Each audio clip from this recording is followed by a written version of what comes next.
Hello everybody and welcome to this morning's video. And for those of you who don't know me, I'm Rebecca and I use QTT personal development methods, coaching, mentoring and homeopathy to help you and your family be as healthy and as happy as you can be and stay that way. So this morning's video is actually the last in a series of videos that I've been giving to help you to really create your own personal roadmap to your best year yet. I put it together as an alternative to New Year's resolution, which I think, if we're all honest with ourselves, tends to not really be working by February. So this 4-step program should help you stay focused and on track to whatever it is that you want to achieve throughout the whole 12 months that you are working on it. So if anybody is watching, it'd be really, really helpful if you could give me a thumbs up or a heart or something, just to tell me that you're able to hear me and that everything is working technically. That will be really, really helpful. So, okay, I'm just going to have a quick look at my notes. Just to recap really on what we've done so far. So in steps 1, 2 and 3, if you've been following them, then what you will already have is you will have looked at your achievements and everything that you've managed to get through and do over the last 12 months. And you will hopefully have recognised that you have actually come through an awful lot. And I'm sure even situations that you thought when you were the other side of them that you weren't going to get through.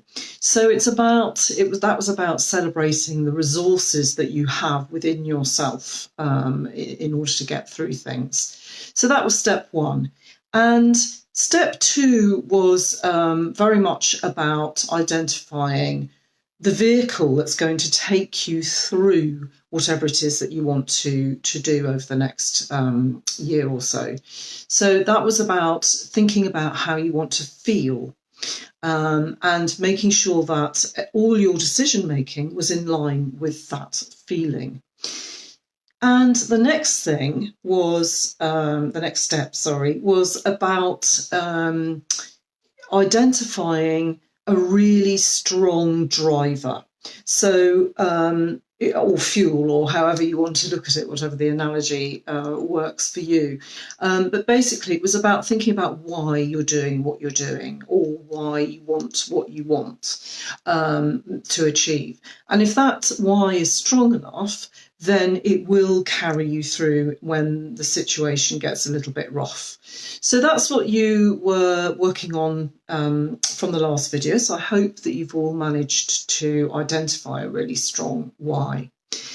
So now we get to step 4, the final step, which is quite a big step because it involves quite a lot of thought, and it may take you longer than a few days to really get comfortable with this. And that's fine, because most of the work that goes into very successful projects of any description really happens up front of the process, because if you've got all the right steps in place and all the things that work for you, then you've much more chance of achieving whatever it is that you want to achieve. And clearly it's kind of beyond the scope of this video to address your individual needs on that score, because I don't know what you're working on. It could be something very specific. It could be a project at work. It could be, financially based. It could be relationship based. I don't know. So if you feel that you would really like some one-to-one help in designing a very tailor-made support program for you, then that's the time to think about coming to work with me one-to-ones in a coaching program. And if you want to know more about that, then just pop onto my website. The address will be with this video in the post somewhere. And you can register for a free call with me, and we can have a chat about how that's what you need and how we can work that for you.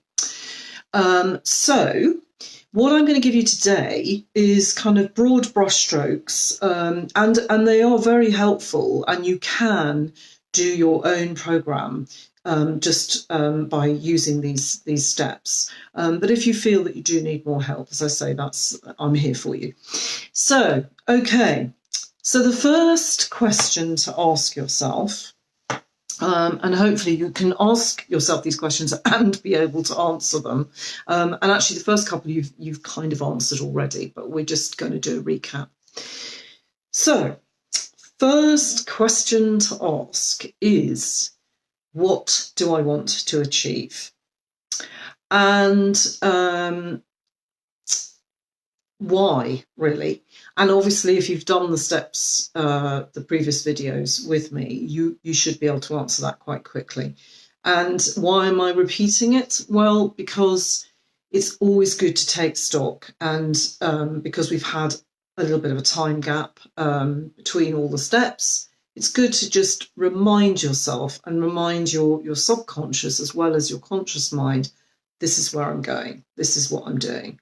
And I'm very clear about that, and I'm clear about why I'm doing it, and I'm clear about how I want to feel while I'm doing it. So that's the first question to ask. And the second question, which is very important, which you've also really done, is how will I feel when I've achieved it, or done it, or reached it, or whatever your wanted target is. And this is quite an important step, because it's going in, it's checking in with all the positive feelings that you're going to have from having achieved whatever it is that you want to achieve. So spend some time with it, sit down, close your eyes, really feel those feelings. And kind of like the meditation series that I did, if any of you have done that, you can still access the videos, I think, on my Facebook page. But really check in with where in your body you're feeling those good feelings. Really, the feelings should bring a smile to your face, make you feel really, yes, this is going to feel so great. But also, in some cases, obviously, it's going to be things that make a difference to your life in some way. So really indulge yourself in how will you feel once you've done whatever it is that you're aiming to do. Give it a colour if you wish, that you can, or a symbol, something that you can just think about quickly if you need to. Again, useful in times when you're doing something really dull that's essential, or boring, or difficult, challenging. Just remind yourself, okay, but actually, if I do this boring thing, it will mean I get to feel like this. And that, again, keeps you on track. So the next question, fourth question, which sounds like a kind of weird one. Good morning, Manuela. I'm going to give you a wave. I hope you can hear me, Manuela. You might give me a thumbs up to let me know that the sound's okay. Okay, so fourth step is to also ask yourself, okay, we've identified all the wonderful things that we're going to feel when we've done this. How are we going to feel if we don't achieve what we're going to achieve? And that sounds kind of quite a negative thing to think about, but it's important, because what we don't want to be feeling is that we're being driven by something negative. So sometimes when we ask ourselves that question, we can identify that actually what is really driving us is the fear of not doing it. And that's not a good state to be in. it's much, much more constructive, much more likely that you'll stick with the program, if you like, if the driver is a positive thing. So I am doing this because I get to feel like this, and that's how I want to feel. Thank you, Manuela. That's good to hear. And just asking yourself the question, how do I feel? How will I feel if I don't reach that goal or that target? Just pinpoint it. Hopefully, you will be able to say, actually, okay, it's fine. If I don't reach it, there's always another year. There's, I know that I will have got some way further towards my goal, whichever way it is. You want to just check in with yourself that you're not being driven by fear of not doing it. Now, if you think, yes, actually, now I'm sitting with it, I think I probably am being driven by that. What's that about? Obviously, spend some time on thinking about it, and if you can resolve it yourself, then fabulous. If not, then that may be a time to think about working one-to-one with somebody like me, either using homeopathy or using QTT, coaching, anything like that. And sometimes we just do need to just kind of release something, look at something that may be driving that fear. So that was step number 4. And the biggie, step number 5, question number 5. So assuming that you're all okay with the previous steps, what do you need to put in place? What action do you need to take in order to reach whatever it is that you want to achieve? And obviously, this will be completely different with all of you. So it's largely about having a list, really, of, okay, if I need to get to point B, what do I need to do to make sure that I get there? What are the kind of the tasks, the steps that I need to take? And I strongly urge you to break those into time chunks.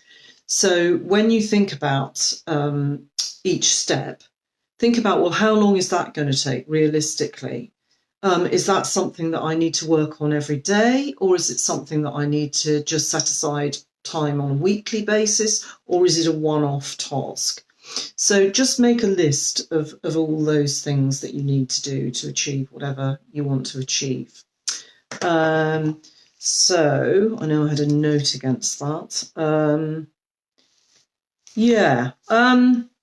I mean, I personally find having a lovely diary and planner that I want to open and that I like the look of is really useful when you're doing this kind of planning, and actually looking at how you fill in your time on a weekly basis, on a daily basis, a weekly basis, and a monthly basis helps you to understand how you can carve up the time so that you can get to where you want to be in 12 months' time, if that's what you're aiming at. So do that for that. And then question number 6, which is a key question here, is once you've established what you need to do to reach your target, ask yourself and be really, really honest about this. Can I do all these things, just me on my own? Can I do them all and still feel the way that I want to be feeling, the way that I've identified I want to be feeling throughout my 12 months? And this is really about avoiding things like feeling overwhelmed, burnt out, that you don't have a balance in your life. It's very easy, and I've been guilty of this myself. It's very easy to say, oh yeah, I can definitely do that. But not think about, well, yes, but I actually have a family and they'd quite like to spend some time with me. And yes, I can do it if I work till midnight every night. But that means I don't have any time for my family, for my self-care, for, walking the dog, anything like that. So when you're looking at your planner and your diary, you need to be really honest with yourself about how you work best.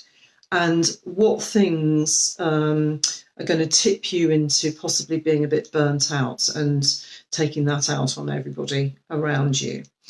So the next question to ask yourself in that score is, it's about time management. It's about really plotting out, well, how can I best plan out these tasks so that I do have that balance, so I do have that time with my family, so that I can put things down at 6 o'clock or 7 o'clock, whatever you decide is right for you, and I can recharge myself, really. And all of that is going to make sure that I still feel the way that I want to feel. I mean, I am an absolute devil for getting into a project, getting into something, writing something or planning something, and thinking, well, I've just got to keep going until I've finished.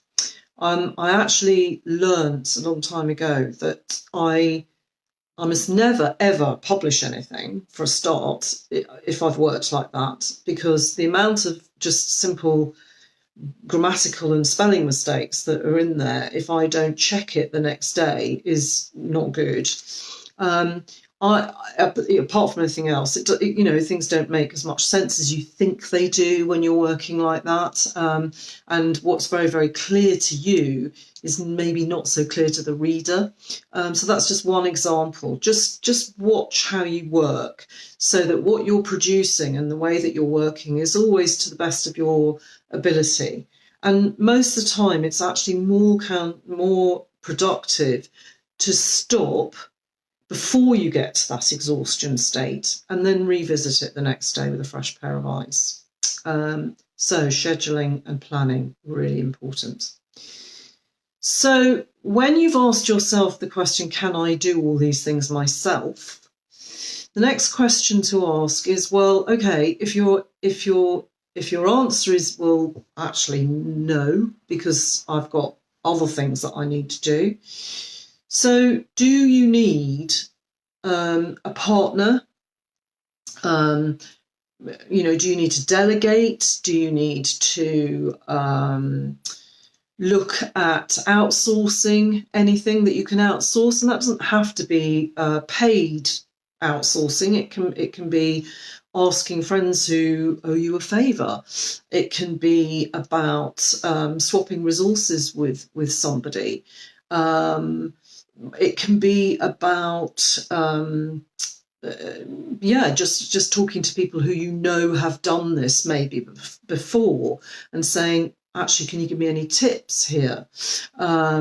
Or it can just be about asking your family to help in any way. Maybe if you're on a deadline for something, perhaps if you tell your family, I'm on a deadline, I'm going to be a little bit pushed, more pushed than normal.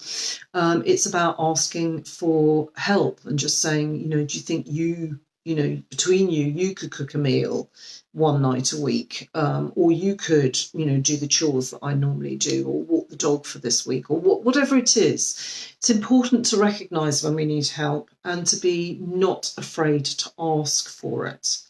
And ask for it in whatever way is appropriate to whatever it is that you're working on and for you. Okay, so the other thing that can be very useful, is a good question to ask yourself, is, am I comfortable, or is it appropriate for me to be solely the captain of this, to be the sole designer of this project, or do this on my own, basically? Could it be helpful for me to actually get ongoing support of some description? As I said earlier in the video, that can be working with a coach like me, or it could be somebody who can act as a kind of accountability buddy for you. So if you've got a really good colleague or friend whose opinion you trust and who is perhaps working on her own stuff, you could just agree to keep each other on track. It's very useful when you're working on something. Even feelings doesn't have to be big financial projects or anything like that. It can be good to just check in with somebody else to say, well, this is what I want to aim for this week or this month or this year. And I would like to be able to just, chat with you about where I am, what I'm doing, what's working for me, what's not working for me, even if it's to just go, oh my God, this week was really challenging. And just have whoever it is that you're talking to know you well enough or be able to ask you the right questions so that you can stay focused on ultimately how you want to be feeling, which we've identified before, and whether you're actually getting closer to your perceived goal or whether you're drifting a bit. And an accountability buddy can do that for you. It can be a friend, it can be a colleague, doesn't even have to be, in person. You can meet up online if you want to. You can just email, anything at all, quick chat on the phone. Sometimes that can be helpful to keep you on track when things are a little bit difficult, If you know that you're talking to somebody about what you're doing this week, and that person is going to say, "Oh, so you didn't manage to do that. Oh, that's interesting. Why do you think you didn't do that?" Then it's more likely that you will actually complete that task. And it's also nice, we're creatures that need support. We need connection, and it's good to have that if you need it going forward. And that obviously sometimes can just be a really good friend. So that was question number 9.